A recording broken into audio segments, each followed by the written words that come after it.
Stories. We get to hear stories of two different entrepreneurs locally who are either starting a business or maybe a few years into a business or have a pivot in their business model. We're all about listening to those entrepreneurs, offering feedback, having a Q&A time. But basically the format here is we have two different presentations and we have 6 minutes for the presenter to present, followed by 20 minutes of Q&A. So we have some fantastic presenters today. We're super excited about what we have here. But first of all, we got to give credit where credit is due. We want to say thank you to a few people. We'd like to thank Catalyst Campus for every week allowing us to use this space. It's awesome space. How many of you guys were at the Epicentral co-working? Was at the Ivy World School, the old location? Okay. So there's a lot of new faces here. That's awesome. So yeah, that was a year and a half ago now. A year ago. A year ago. Last year. We've been here almost a year. That's awesome. So, I also want to give some credit to our coffee sponsor for this week, and that is Eldon with Synthesis Engineering. Yeah. Synthesis Engineering. So I guess this is the last official week of me being an official sponsor, but that doesn't mean I'm going to quit being here, quit supporting. I love being here because I love the energy that you guys bring. My company is Engineering Services. This is the kinds of stuff we do, developing products. So if you know any friends or have any products of your own that you're thinking about, I'd be happy to talk to you about it. But in the meantime, enjoy the coffee as well as the orange juice.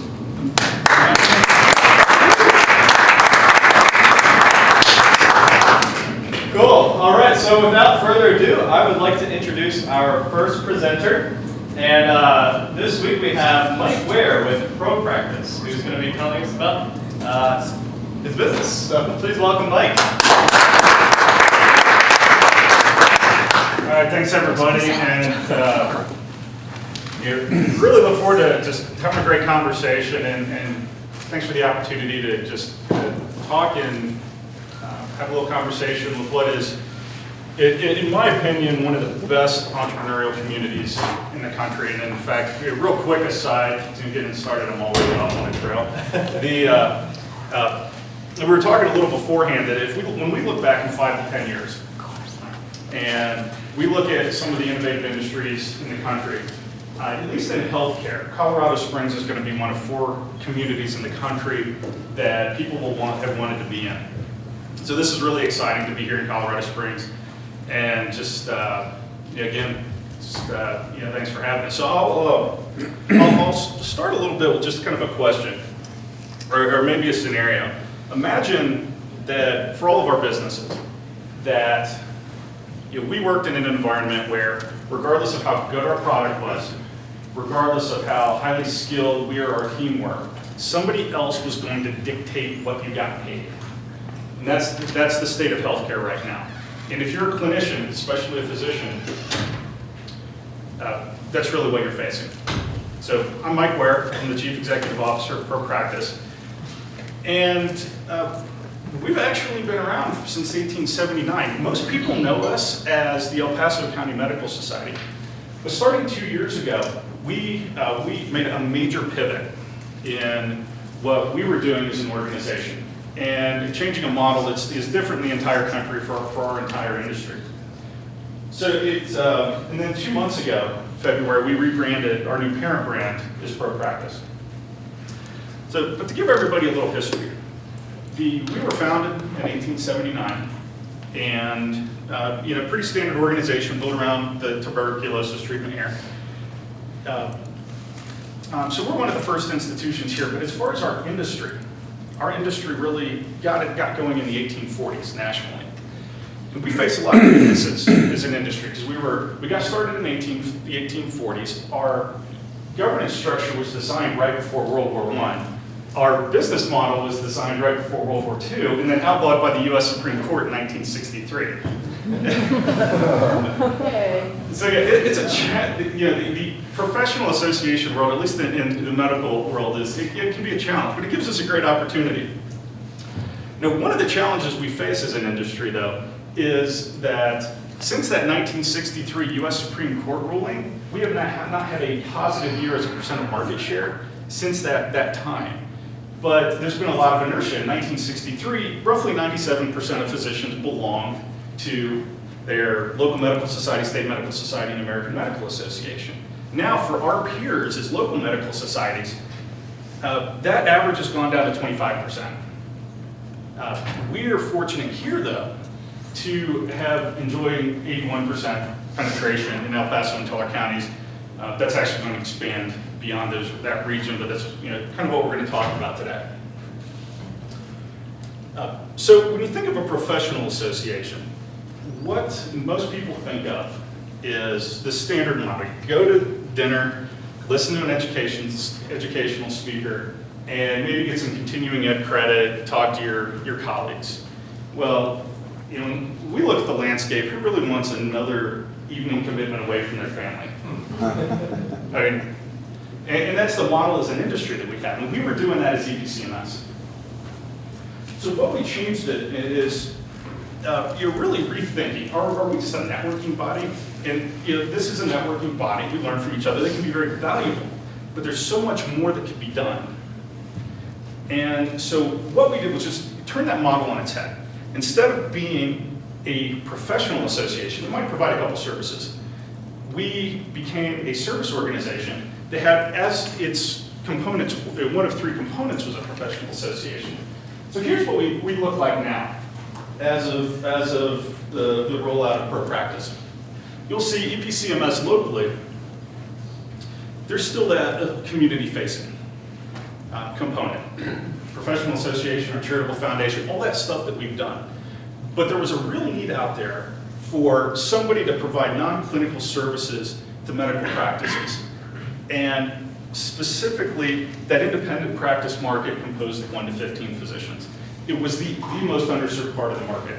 And that's ultimately what we do. We empower physicians to be able to control their destiny by providing them with tools, resources, education. We are building into becoming a full-service, non-clinical adjunct to these practices. So, looking at the three components, we've got the professional association. We've recruited national expertise to be able to provide services and expertise they can't get elsewhere, as well as we're rolling out a series of products from everything from billing, coding, contract negotiation, consulting on.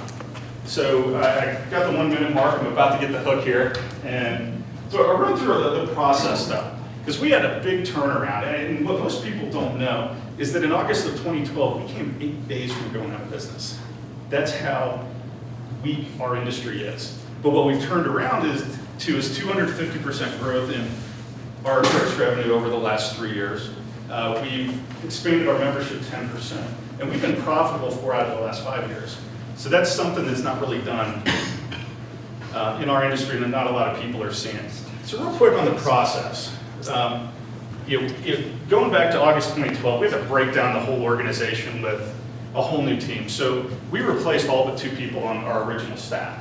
But in our world, you also have to deal with the board of directors. And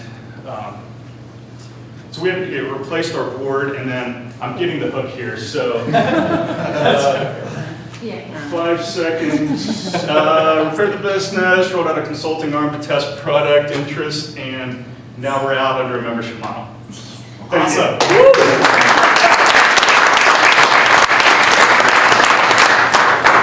Who would like to ask the first question? Yeah, go ahead, Chris. I'd like to go into maybe a little bit more detail about the process of turning over your board of directors during the reorganization. All right. Do you own a coat of armor? That would be the first step. Okay. Joking aside, though, one of the things that happens in our industry, and just being a tax-exempt organization like ours, we're not like a truly charitable nonprofit, but we are a tax-exempt organization, is over the years, because people like to be nice or they have this narrow need, they grow their board of directors from what is the ideal size based on the data, 5 to 7 people. And what we had grown to was, I think it was 16 people. And so it was cumbersome, decisions weren't getting made at the high level, and even a healthy board like ours, which stays at the strategic level, doesn't really get down into the operations like a lot of our peer organizations. It was still creating a lot of problems. So what we did was just, and that nearly going out of business piece was such a blessing because it got people out of this, well, this is how we've always done it mindset. So we were able to look at what our needs were. And so the first step is we looked at, well, what's the science show? The data shows, the research shows, 5 to 7, no more than 9 is the ideal size. Broke it down there, we fired half of them in one swoop. But then with the other half that were left, we replaced them based on skill set, based on what our needs were, based on knowing the general direction we were going to go. Years before we even launched Pro Practice. But we knew the general direction we were heading in. And so we built around that skill set. And that was a little longer process, but once we cut the board in half and replaced those folks based on skill sets, that took about 6 months. It takes a little more finesse. It's a little interesting firing your boss. It's a unique position to be in. And but we talk about a learning experience in tactfulness. So yes, thank you. Does that answer your question? Yeah, I think so. All right, thank you. I was really just trying to give you a chance to finish what you were Oh, saying. thanks. I really appreciate it. Hey, thanks for teeing it up, man. I appreciate it. Yeah, right here. What products and services do you offer county physicians? Yeah, great question. And I'll expand on that a little bit too. So what we did with our consulting arm and testing out is we rolled out just 10 initial products in our beta phase. And we used that to test really where the interest was. So where we're in the field with right now and what we're doing the most, where we're doing the most business is on regulatory compliance. And we thought when we went into these practices, they're always complaining to us about finances, finances, finances. Can't you just get us paid more? And we say, no, that's just not the reality, but we can help cut your expenses. And so we thought, just after all that feedback we've been getting for years as professionals in this business, that we thought that's where we're going to want to start. Well, what we found is there's a huge need out there on regulatory compliance, and 40% of the business that we're doing on our service arm right now is on OSHA compliance. Now, any physicians in this room? All right, as a patient, that scares the heck out of me. So it's, there's really nobody out there providing this service. So we've actually got expertise where OSHA calls us. But that was a dumb luck on our part. But we're going to capitalize on it. But so 40% of what we're doing right now is, and really our gateway purchase is OSHA and HIPAA compliance. What we're finding a lot of need on that right now is HR consulting, just basic HR consulting. We're finding a lot of these practices don't even have job descriptions. I mean, there are a lot of things that just some basic things that aren't being done. But we're now we're offering health IT assessments right now. We are getting ready to launch a coding product. Right now, our analysis is showing physicians, even though we told them we can't make them more money, they're actually leaving about 40% of their potential gross revenue on the table, just by poor billing and coding practices. So we're we're getting ready to roll that out. In the next 90 days, we're rolling out a PEO product. So they're actually going to be able to fully outsource their HR function to us. And right now, we're doing that as an a la carte offering. The challenge for us over the next 9 months And really what separates us from every other group out there that's working in this space is we're setting it up as a membership, under a membership model. So that's going to be our transition for the next 9 months, is taking these services that we're offering a la carte, and then how do you set them up as under a membership organization. That nobody's done. We're the proverbial pioneer that's going to take the arrows. But so that's exciting. So does that answer your question? Yes, thank you. Very good. I think you were up first. Okay, 2 questions.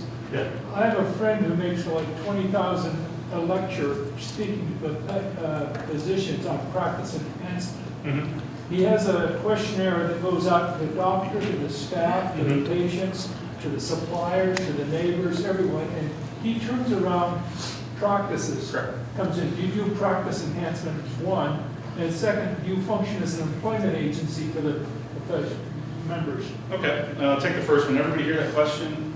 Practice enhancement. Yeah, practice enhancement, do we do that? Full practice enhancement, no, but our map for the next 3 years is to be fully into that. Okay. So that is part of the plan, part of our product development map. As far as an employment agency, by that do you mean helping them hire? Funding for employees within the member group, or providing employees, or screening employees. We would like to. It's not something that's formally on our map, but what we're considering, because it's key, and I'll actually back up a little bit. One of the challenges in running a medical practice is that the average medical practice is seeing about 30% staff turnover year over year. And so it's even higher if you're up in those surgical practice. I think it might have been you guys have seen some of the folks you're seeing, is it 50%? Yep. Yeah, so I mean, it doesn't surprise me that, so there's a huge need for staffing out there. We don't necessarily think we're the right group to provide that in-house, but what we're looking at is through a partnership, a strategic partnership with another group, to be able to offer that service. So it is something I think we'll eventually do. The question, I guess, is whether we offer it in-house or through a partnership. And I think your membership base is about 85% practicing medical practitioners? They're physicians, so anybody with an MD or a DO degree, yeah. Okay. If you were, well, what does the remaining 15% want that you aren't doing that if you were would entice them? Because it seems like, you know, you're kind of like the good seal of approval, you know what I mean? And why wouldn't they support the trade association? Well, that's a great question. You know, and you get into the research in the broader association world, and what we can do is look generationally what different groups want. So the Y generation, they're looking for what can we learn from each other. Gen Xers like me, we want to know what can we do to help, what can this group do to help build our business or help further our careers. And then the baby movers, the traditionalist generation, it's an obligation to give back to your profession. So there's a different, the market wants 3 different things based on generation. So that's across the whole association world. Locally, one of the things a lot of people don't know, and one of the weaknesses we have as a business is our penetration is artificially bolstered by one benefit. And that benefit's at risk over the next 10 years. And that's a 10% discount on your medical malpractice insurance premiums through us. So if you're insured through Copic, you're going to get in a member of ours, you're going to get a 10% discount on your premium. So what we have is a very transactional relationship. There's not much of an emotional bond between that individual physician and our organization. And so that's part of the driver and one of the business threats we had to assess. Because Copic, sometime in the next 10 years, I think Copic's going to be bought. At a minimum, their original leadership team that were the ones who set up that structure, they're going to be gone. A new leadership team is likely not to look favorably on somebody paying us money that they don't get, but then discounting what they're charging. I think that's just going to go away. That's a lot of the motivation for this new model. And we do very well with Copic insured physicians. I think it's 96% penetration with Copic insured physicians. But the scary part is our penetration with non-Copic insured physicians drops to 18%. That's a big threat to us as a business. Even though we've grown our top line revenue very significantly over the last 3 years, that still means just shy of 50% of our annual gross revenue is still coming from dues. So to lose that much money would be a big threat to us. But yeah. What are you insisting on doing in the membership organization if that's not going to do? Other than self-flagellation?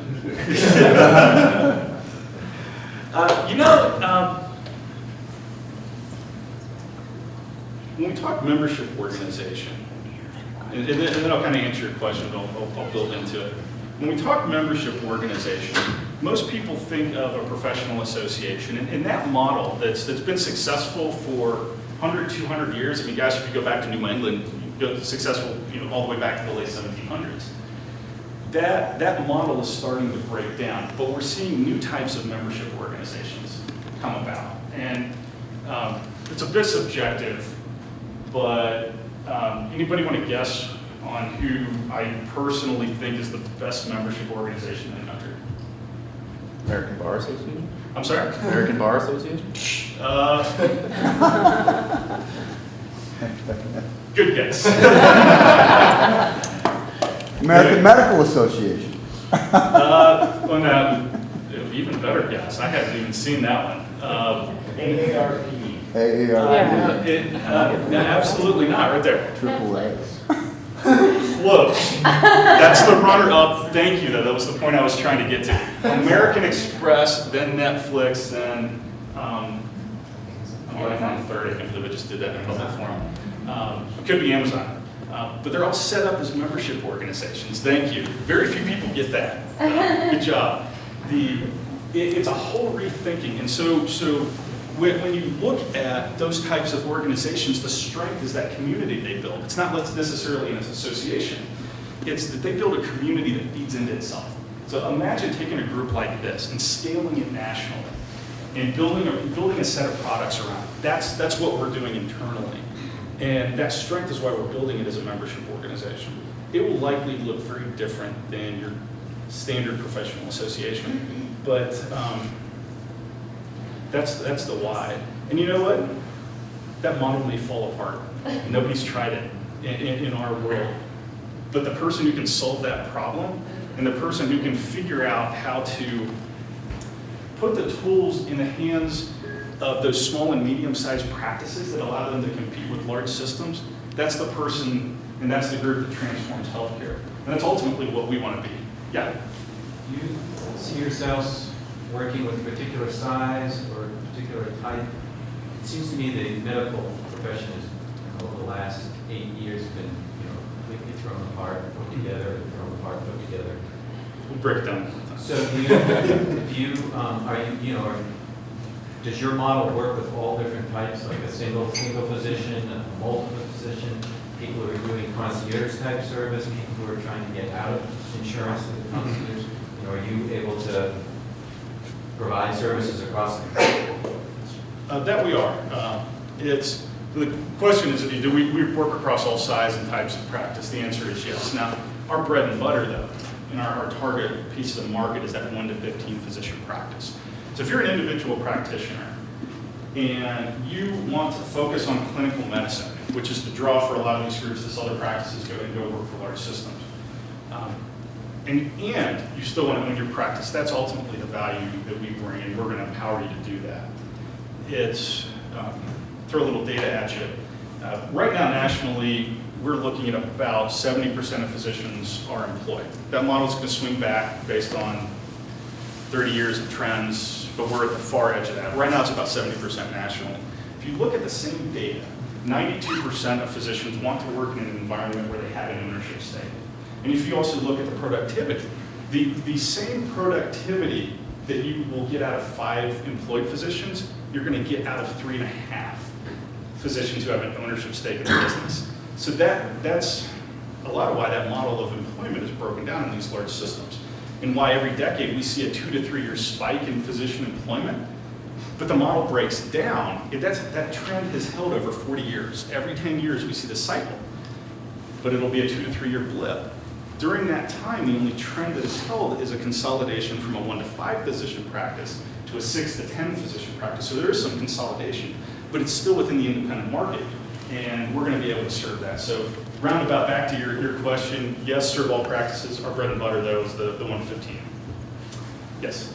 So, just kind of random question. So digital health is really revolutionizing the healthcare space in general, and that's a huge topic. But Yeah. one thing in particular that it's affecting is patient engagement and really patient data. You know, this idea of flipping the pyramid. You know, versus Yeah. the doctor will see you now. Now it's maybe the patient will see you now.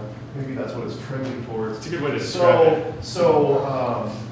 I just wonder if that topic comes up in your community often, or if it even comes up, you know, just this idea of making patient data more widely available. You know what? There will be, and we will just organically start taking some steps into that space. Is it going to be a core function? No.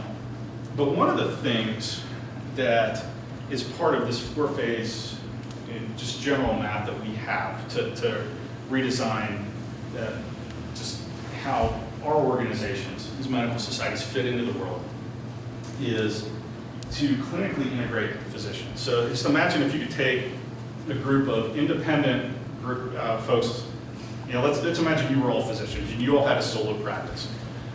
One of the things that we would like to do, and it's an out goal, is clinically integrate those folks so we can coordinate care and not be bound by HIP. We can provide uniform services like electronic health records, like a centralized billing, a centralized scheduling service. Those are some examples. So in that way, we'll start venturing into that. There are other groups out there that we work closely with that I actually think are doing that better than we could. Community Health Partnership being one. That's a real, that type of patient care coordination is a real core competency of theirs. And they're actually our #1 strategic partner, at least here in Colorado Springs. So groups like that will actually venture farther into that space than we were, and they'll do it, they're in a better position to do it well. But for us personally, we kind of venture in, but not too deep. That makes sense? Sure. James, I think you were up first, and then we'll get to you next. So you're talking a lot about strategic partnerships. Yeah. And leveraging that. How do you decide, you said go deep into, how do you decide how deep to go into a subject or area versus having a strategic partner go into an area when you're allocating resources and looking at that big picture piece of that? That is a great question. And I don't know if I have an actual concrete answer to it. Because at our stage right now, it's been somewhat subjective. And it's kind of like we know it when we see it. And what I can tell you that the criteria that we've looked at right now is vision, mission, team culture, that X factor, that synergy is extremely valuable. So team culture, stage in their life cycle is a business. At the end of the day, we're looking for groups we're going to grow together on. And we had some interest from a national healthcare company, extremely large company that works in the commercial insurance space that most everybody would have heard of, some interest in us. But at our stage right now, we're the small guy that gets pushed around. And so that wasn't a good partnership for us. But let's say we have a company that's 2 years into their life cycle, and they're at a similar stage as us. They're still working on proof of concept, but they have plans to grow and scale beyond Colorado Springs. That would be somebody that we would be open to working with, and then based on another set of factors. So, a bit subjective, and I think you had the next question. Do I have to say? Yeah, if I could tell you the answer really quick. That sounds good. Okay. You talked about having MDs and DOs. Correct. Do you branch off into acupuncture and alternative medicine as well to help them manage and grow? It seems to me that our healthcare system has been all about the allopathic, the prescription model versus the sick model versus the holistic model. Yeah. And so I'm wondering if you approach the holistic model at all. We, right now, are starting with our core historical group of individuals, MDs and DOs. We have restructured to allow us to bring on non-MDs and DOs. But we have not yet moved into that area, but we see an opportunity for us to help those groups. I mean, ultimately, healthcare, if you want to get up to the 50,000 foot level, we've got to move from where we treat you for being sick, from where physicians are consulting in your wellness and helping a guide and a teacher and a coach. And that's a long, long transition. But we think we can be part of that. Does that answer your question a little bit? Yeah, but DOs might be driving that, true? Not necessarily. One of the things that's happened in DO education is it's somewhat been hijacked by the MD education program. And MDs and DOs have very different philosophies on treatment. Legally, they can do the same things. And in the interest of time, I won't bore you guys with that 20-minute explanation, but I'd be happy to talk offline. But it's actually, you would think, but kind of not. Okay. Yeah. All right, who would like to ask our last and final question? You can, you're happy to ask them afterwards. I'll ask it. Yeah, we're all running over, so. Who would like to ask the final special question? Go ahead, James. What can we do as a community to help you? Yes. So here's, our comp person would kill me for not just leaving that up when I should have moved on. Here is really where we are, in that being that proverbial pioneer that's taken the arrows, there's a lot, we're still very deep into a don't know what we don't know phase. And so, I mean, for me personally, starting there, 17 years in the membership world, I know that space deeply. And I've built a number of programs that have been really independent of the traditional program, but having something that we're planning to scale beyond Springs, that's going to be a challenge. So people have been there, done that.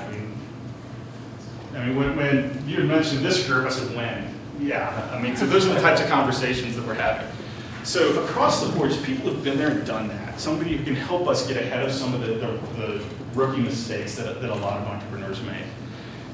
Second, and one of the big weaknesses and the problem my role as CEO, I'm trying to solve is how do we fund and fuel our growth beyond just incremental growth here in Colorado Springs. What we have is a model that's designed to scale nationally, both online, through other peer organizations. And it's something that can really be a leader in the business community in Colorado Springs and really be a driver of healthcare well beyond where we are right now. The financial aspect of that and funding the growth is going to be a challenge for us. I mean, we have a number of weaknesses. Many strengths as a membership in a tax-exempt organization, but access to capital is our #1 weakness in our model. And so having some, I've struggled to find somebody that, without bringing them in-house, could help guide us on that. And we're looking to, but what I would be willing to do is spend on somebody who could provide through consulting contract, some help with that. We are having a terribly hard time hiring a marketing team lead. And as we've grown and we've built our organization, that head of marketing, somebody that can get that out of my head and free me up to move on to transition to a membership model, and somebody who can take that out of my brain and live it, is going to be good. I mean, either through, would be a huge help, and either through, they're definitely looking for somebody in-house, but I mean, just one of the struggles we've been having is we either haven't found the right candidate, or about 2 weeks ago, about 30 marketing positions just came open in our community. And so we're dealing with that. So we're starting to really tap our network and go outside of just the normal posted job, run it through our PEO company and work the interview process. And then going to your Netflix comment, those types of membership organizations, being able to develop a network from inside of those. Netflix, American Express, Amazon, those types would be extremely valuable just to learn from them. And we would also hope to be able to provide them with information and be able to learn together. Those are the types of things that just at the forefront of my brain would be where we could use some help. Very.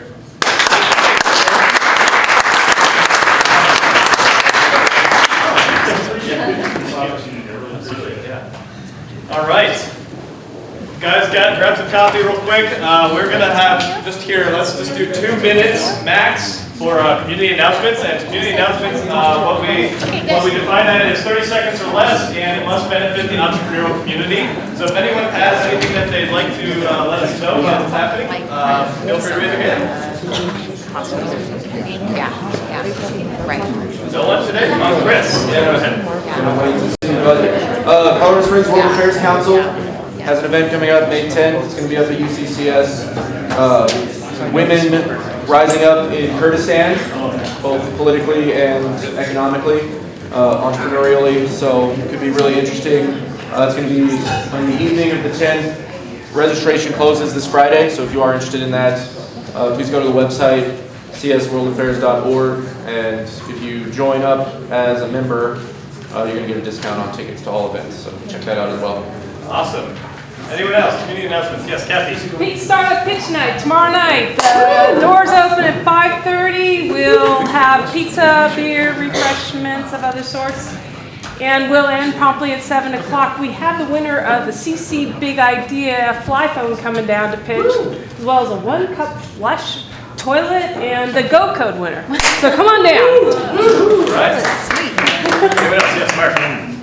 All right, so I say this every week, so I'm going to keep it short. I have a Slack channel for our tech and entrepreneurial community, so if you're interested, or if you don't know what I'm talking about, we'll talk about it. All right, any new people? Sorry, I'll give you real quick. Go ahead. I work with the Colorado Haiti Project, and we do entrepreneurial activities in Haiti, which is really important, especially after the hurricane Matthew in 2016. So we do a lot of really great programming with them, and we have a gala coming up next Friday. Tickets are being sold online. All you do is just search Colorado Haiti Project. We bring together a lot of businesses and promoting them as we auction off their items in the silent auction. So it's very community oriented. It's going to be in Denver, so please feel free to reach out to me if you have any interest. Awesome. All right. In the interest of time, yeah, go ahead, Dave. Just a reminder, next week we are having a cybersecurity simulation here for Small Business Week. We're going to have a continental breakfast. That event is going to be free by our sponsors. Woo! So we're excited to have everybody here next week for that event. It's going to be a lot of fun. Yes, so please pre-register because we are bringing food, so we need to know how much to bring. So you can go, there's handouts over here for Small Business Week. You can go there to pre-register for 1 million cups. And it is free, so. Yeah, all right, cool. In the interest of time, let's move on to our second presenter. Yes, Kathy. Can we register on 1 million cups for next week, or do we need to go to SBDC? You need to go to the SBDC page. So we'll have that out on social media. Yeah, we'll have it on an email, so look forward. Okay. Yeah. So this flyer over here has a website where you can go to register for next week's 1 million cups. Right. You can't do it on the website. Thank you for clarifying. All right, so we have Joe with Cobble Industries.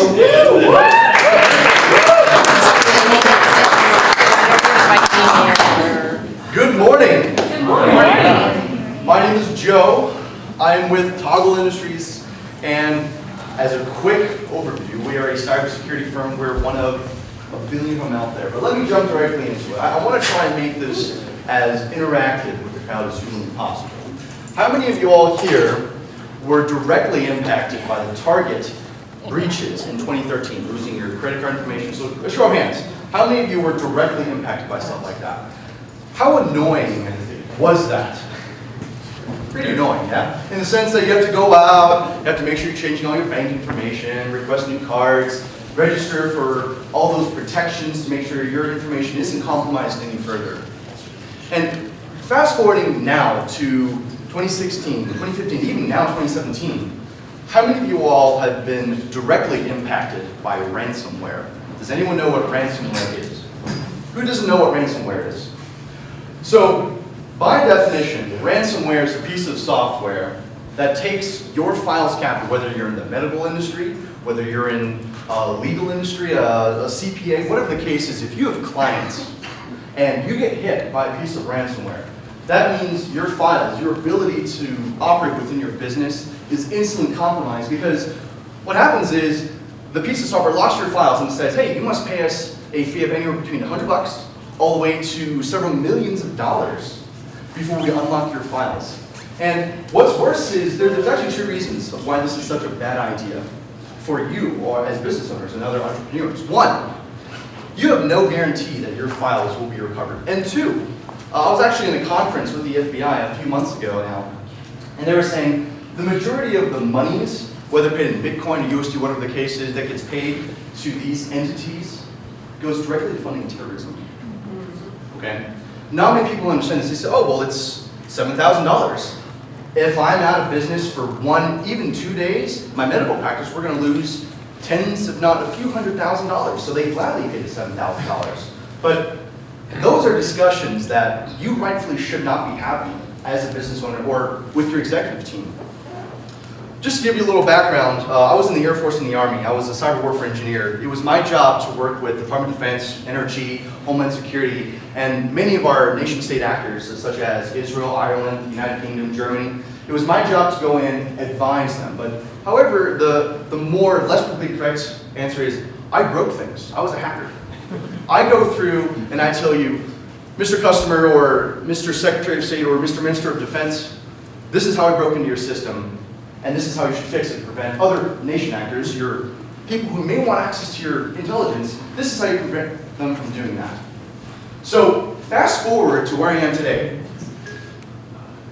We as an entity, we looked into the environment and we said, yeah, there's about 111 cybersecurity firms in Colorado alone. What are they doing? And I took a look at myself and said, how can myself and my team, how can we benefit local business? I'm very proud to say that we are the only firm in Colorado that specializes in local business. We hear of so many other companies that are always focusing on enterprise cybersecurity, government level, helping governments secure their enterprise, or on the other side, helping local businesses who want to get into the government become compliant so they can win those multi-million-dollar contracts. We as a firm, we specialize in leveraging enterprise-level cybersecurity to local business. My mentality is, okay, well, if I can have a conversation with local businesses here, whether you are a two-man CPA firm, or whether you are the local attorney who everyone trusts and goes to, or whatever the case is, if you process information, you should not have to worry about saying, well, if I get hit by something like ransomware, how am I going to be able to survive? Ever since all the incidents that have been happening, especially with Target, Home Depot, Wells Fargo, the Yahoo attacks, people are saying, if I lose all this information, what's the next step? I do not believe that cybersecurity should be this goal or this solution that is only accessible to large organizations. You look at the big companies, they spend hundreds of thousands of dollars, if not millions of dollars a year, and they have wide team, armies of people who work in their network operations centers or the secure operations centers, making sure that their solutions aren't compromised. But what about us? What about local business? Who is looking out for us? I've been in the industry for over a decade now, actually, and there are so many little nuances that people can look at just to see, well, what can be done? What isn't being done? So let me tell you a really funny story. When I was 14 years old, I got in trouble with to put it lightly, I broke into a classified system within the government. I was bored. I was 9th grade. I was in my biology class. I'll never forget this. And I'm thinking to myself, okay, well, what can I do to navigate the topology of this network here? One thing led to the other. I was at a public school, Department of Education. Jumped from one system to the next. 9 months later, 2 people walked into my class. I'll never forget. It was my chemistry class, Mr. Tier. 2 people walk in, stops the instructor. The 2 guys were with the principal, said, we're looking for a Mr. Joseph Chung. I'm pretty sure I hit puberty that moment. So from there, it launched into a career of, okay, well, how can I use this to protect not only myself, but the people around me? And most importantly, how can I have a conversation with every single person I come across? If every one of you all leave here just a little bit more educated about the risks as well as benefits of cybersecurity, then I've done my job. I'm a certified mentor with the Air Force Association. I hold classes at University of Colorado Springs, and I educate people of all ages. This is what you can do with it, this is what it is, and most importantly, how can you protect your information and and your livelihood. Thank you.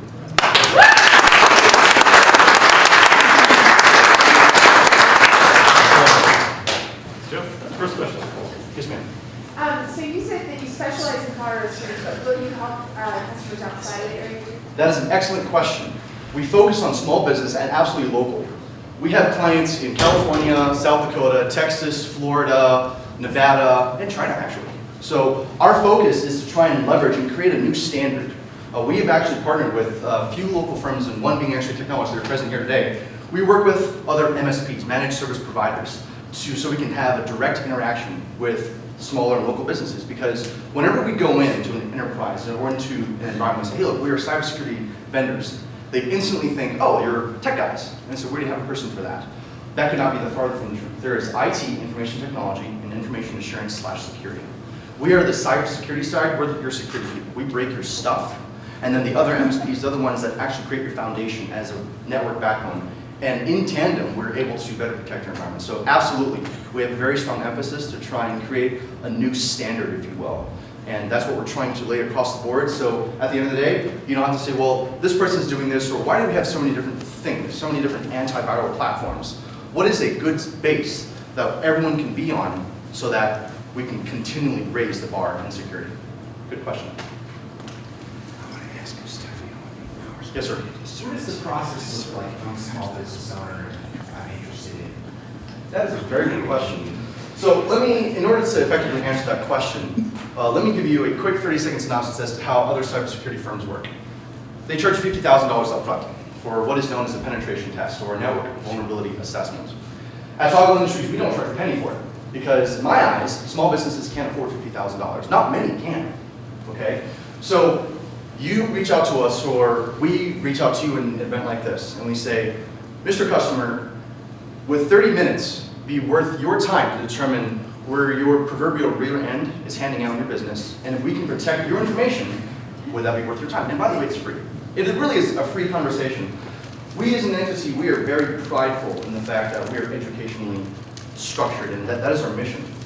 Again, if I can have a conversation with you for 30 minutes and point out to you, hey, this is where you have some vulnerabilities, and we work with your existing tech team, or we bring in our own tech staff, and we can lay out those issues for you, then I've done my job. From there, if there really are some glaring issues, you have two options. One, you can hire us to fix it for you, or two, if you have a preferred vendor, you can go with them. It is not my job to go on and say, well, you have to do this and just use a scare tactic. My job is to point out black and white. This is where your network is. This is what, whether it's Comcast, CenturyLink, L3, whoever else, this is how they set up your network, and this is what we think is the most beneficial next step for you. And that is the conversation I'd rather have than you call me 6 months later and says, oh my God, this just happened, please help us. Believe me, it does happen. If I may tell you a quick story. We had a client that we reached out to. They're a huge firm.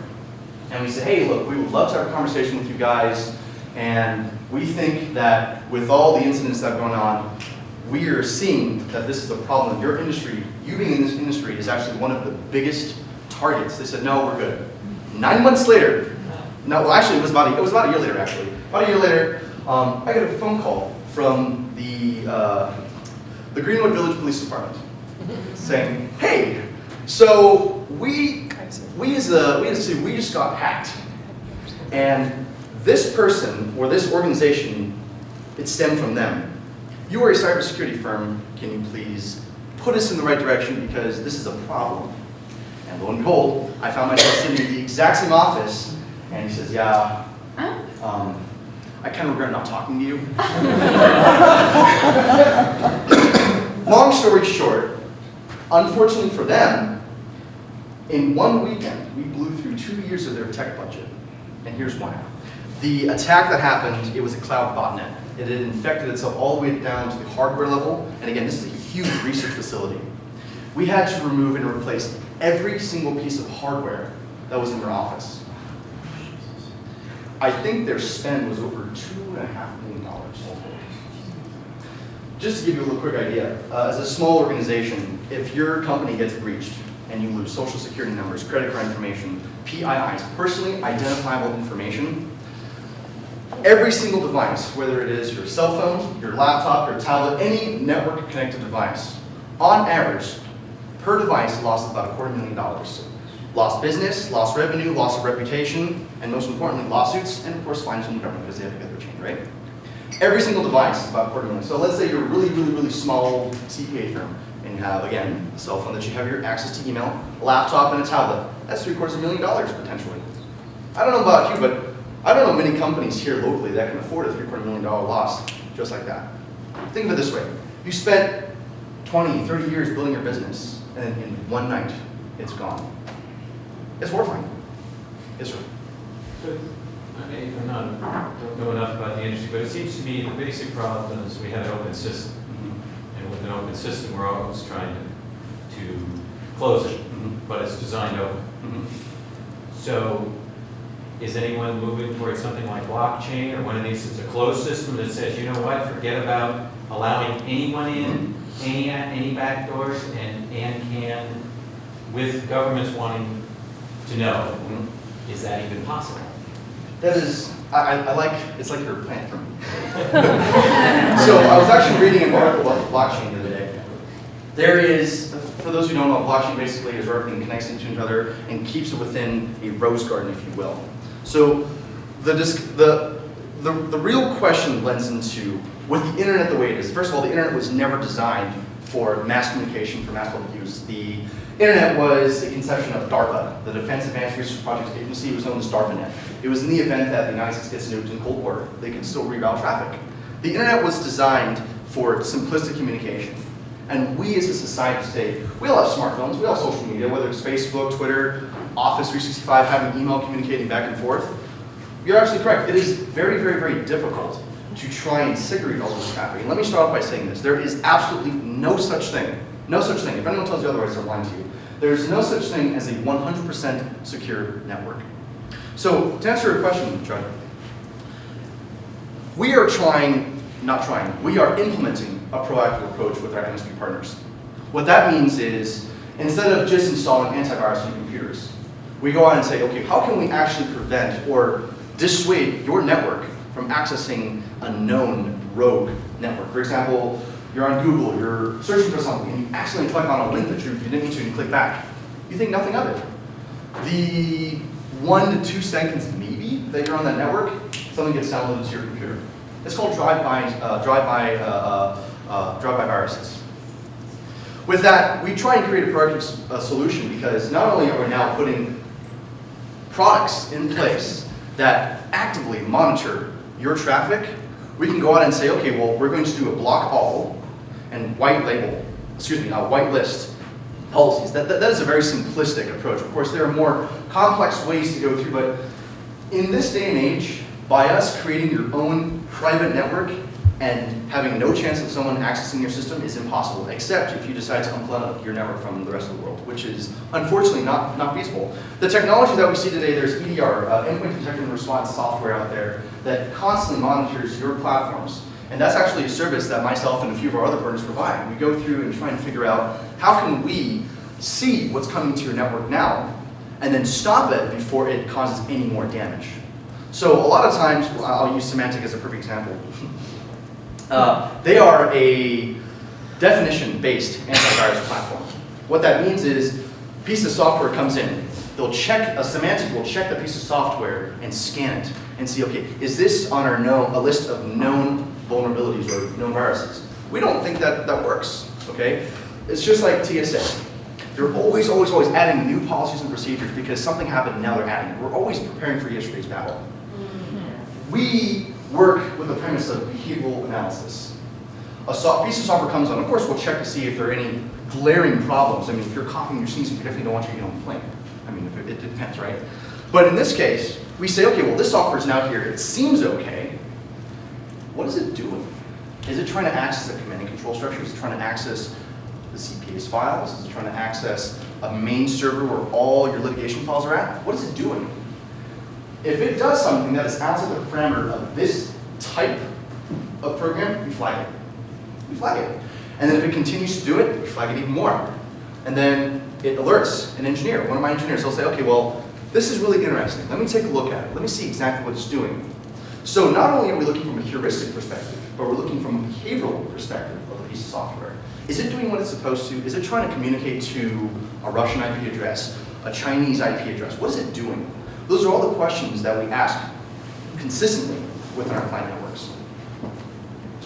How much do you integrate that with marketing? Because I know like just even with people going to like websites, being able to increase your popularity by having an HTTPS and things like that. How much of that is part of what your communication with your clients? So that being an aspect of being able to be found and not being skipped by those, being hit by those things. Good question. So let me actually speak to the HTTP versus HTTPS. Hybrid Text Transfer Protocol, that's what HTTPS, and secure is actually a facade.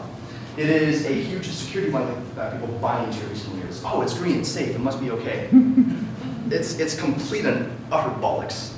Because when you see HTTPS, you instantly get the feeling of, oh my gosh, my information is secure, I can put in my credit card information. But at the end of the day, I mean, another quick story. Who here has Comcast? Show of hands. Does anyone who wants the Comcast? Actually, this room is. I had a conversation with Comcast because out of a test factor of 10 clients, 3 out of the 10 had Chinese malware installed in their Comcast modems. I talked with them and they said, yeah, we are aware of the situation. Why are you not replacing, was my question back. Who here remembers what happened with Firestone? They didn't replace their tires because it wasn't cost effective. I'll leave you to your own imagination. So with that, in regards to your question for marketing, we have examples like these where we show, okay, well, in terms from a marketing perspective, the search engine optimization, the social media management, the content creation, we try and determine what is the most appropriate way that you can catalog your sites. And for example, with one of our partners, with Technology specifically, we deploy a platform called Cisco OpenDNS. It is a platform that checks every single website that you're accessing against known variables, against known malware sites, botnet distributors, and we'll say, okay, this is what we see here, and how can we make sure that your marketing platform, your web platform, is optimized accordingly so that when your clients are looking for you, or more importantly, when you're trying to protect your information, that your internal operations doesn't accidentally access one of those sites. It's all about the education component. Does that answer your question? That totally answers my question. Okay. Yes, sir. And so I would imagine your own, being in the line of work that you are, your own personal information is probably safer than most of ours. Right? I am what many people are paranoid. So most of the time, people at home, they have their own wireless networks. I spent about $10,000 to build a network stack in my house. I have 4 virtual local area networks. So the majority of you guys who have Cisco, CenturyLink, Comcast, whoever else, they give you this nice pretty little box.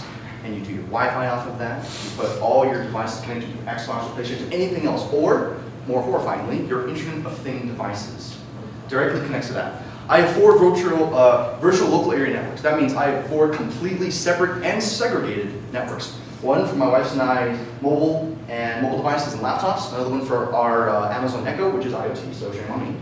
3 is for our security system, and 4 is for guests. Let's say one of my good friends, known for 10 years, comes over to my house. Hey, Joe, can I have access to your internet? Absolutely, hop on the guest network. So what that means is if something happens, if something is on his laptop, his cell phone, whatever that's a problem, sucks to be you. It's spanning the network. And by the way, let me actually point something out. Your Philips Hue Bridge, the one that does your lights, or your Roku box, did you know that every 10 seconds it pings itself to China? Here's why. It's not for any malicious reasons. It's to say, I have connection to the internet, I'm okay. But why China? And 2, first of all, it's cheap, but why China? And 2, what is it sending out? Did you know that your iPhone, who here has an iPhone?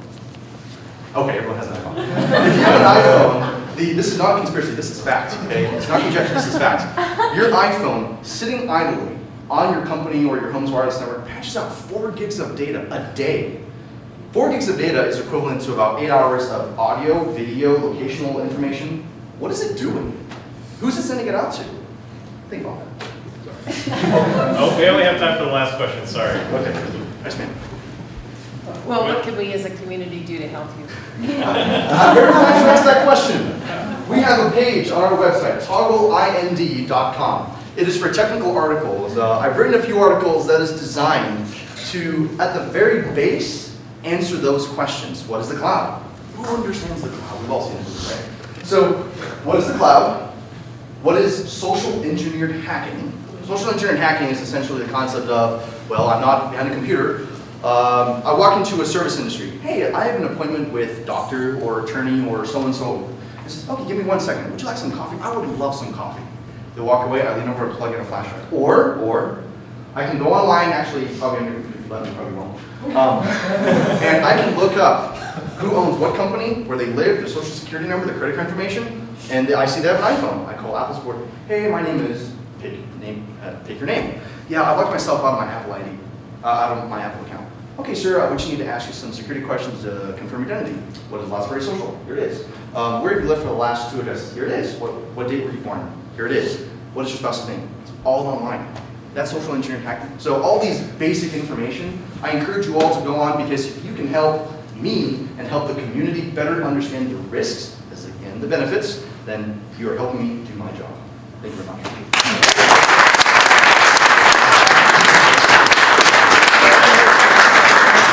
So Joe will be one of the presenters, one of the 3 next week, so please come next week and check that out as well. One last question before you all leave. How many of this is your first time at one of these guys?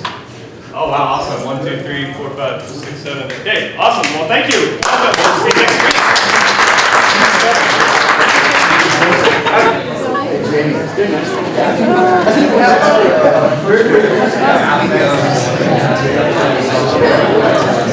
So how does that weird? Yeah. How are you? It's so weird. I people absolutely make really great videos. My name is I'm just my name was just sent out like this little chat saying, yeah. There's a Good job, guys. Thank you. It's interesting. one of us like,